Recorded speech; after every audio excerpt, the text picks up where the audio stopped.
আসসালামু আলাইকুম। এই যে আমরা লাল শাকগুলো খাওয়ার উপযুক্ত হয়ে গেছে। এই যে এখন লাল শাক উঠাইব। এই যে ভাই উঠান ভাই, বড়গুলো দেখে উঠে যান। হ্যাঁ, বিসমিল্লাহির রহমানির রহিম। খুব সুন্দর লাল শাক, পালং শাক, খুব সুন্দর ফসল হয়েছে আলহামদুলিল্লাহ। আল্লাহ অনেক বরকত দিছে। খাওয়ার জন্য বড়গুলো দেখে দেখে উঠাইতেছে, ছোটোগুলো পরে যদি ছোটোগুলো না হয় তা আবার দেখি সবগুলো উঠে আবার নতুন করে এখানে লাল শাকের বীজ দিয়ে দিব। পালং শাক ধনিয়া জায়গা করেন না? না ধনিয়া ওই সাইডে। ভালো।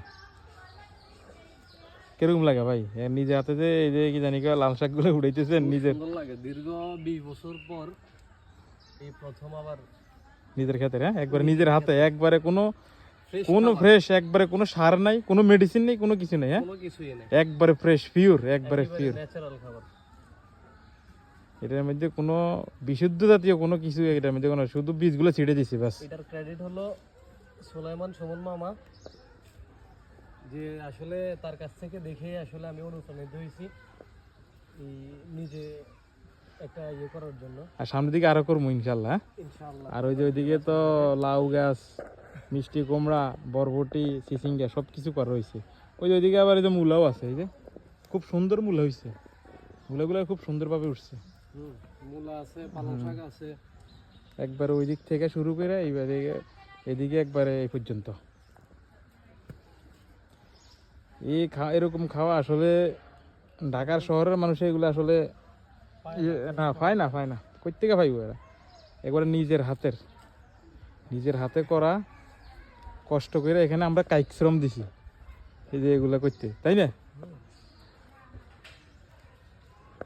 দেখ আরো টমেটো গাছ আছে ওই যে ওই পাশে টমেটো গাছ, তারপর দিয়ে বেগুন গাছ। এখানে আবার এই যে এগুলো মিষ্টি কুমড়া না?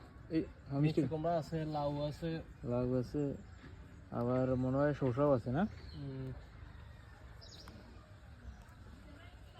ওই যে শসা গাছ। আর এই যে এখানে এতটুকুর মধ্যে আবার পালং শাক, আবার এখানে আবার মূলা আছে। এখানে মরিচের বীজ ছিটছেন, মরিচ উঠে নাই না? মরিচের বীজ উঠছে, বেগুনের বীজ উঠছে। আর এই যে ঢেঁড়স গাছ আছে, এই যে মাঝখান দিয়ে ঢেঁড়স অনেকগুলো। এই যে ঢেঁড়স গাছ আছে অনেকগুলো। এই যে ঢেঁড়স গাছ হয়েছে, এগুলো যদি একটা করিও ধরে আলহামদুলিল্লাহ অনেক অনেক অনেক খাইয়ে গুলো দেবো না।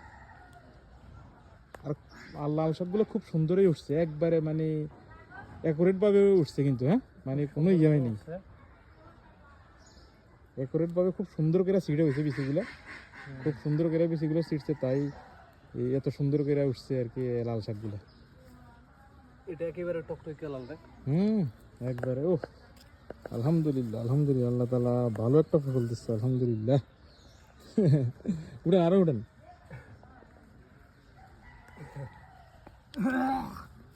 এগুলা খাইতে একটা আনন্দ লাগে, নিজের হাতে করা, একবারে খাইতে অনেক ফ্রেশ খাবার, একবারে আনন্দ লাগে। আর ভিটামিন তো আছেই, তার কোনো তুলনা নাই, কোনো সার নাই, কোনো বিষাক্ত কোনো ইয়ে ইউজ করা হয় নাই, পুরা শুধু দানাগুলো ছিটা দিছি বাস, ঠিক আছে। এখানে আবার একটা মিষ্টি কুমড়া। এখানে যত শাক সবজি গাছ আছে এগুলোর মধ্যে কোনো বিষাক্ত জাতীয় কোনো কিছু কীটনাশক দেওয়া হয়নি, সব একবারে ন্যাচারাল, একবারে পিওর। মাশাআল্লাহ অল্প একটু জায়গা উঠেছে।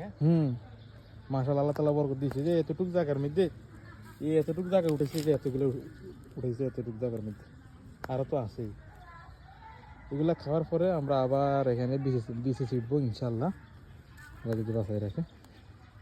এটার পরের প্ল্যান হলো মানে পালং শাক, গোছা পালং শাক লাগাবো আর কি এরপরে ইনশাল্লাহ। এখানে সব কিছু দেওয়া হইব।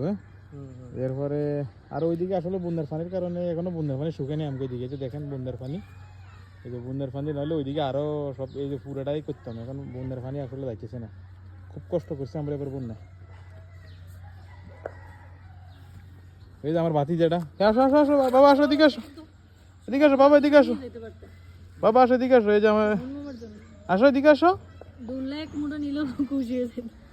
এই যে এই যে আমার বাবা, এই যে বাইশটা বাইশটাও আমগোর সাথে কি জানি অনেক কষ্ট করছে এখানে, তাই না বাবা?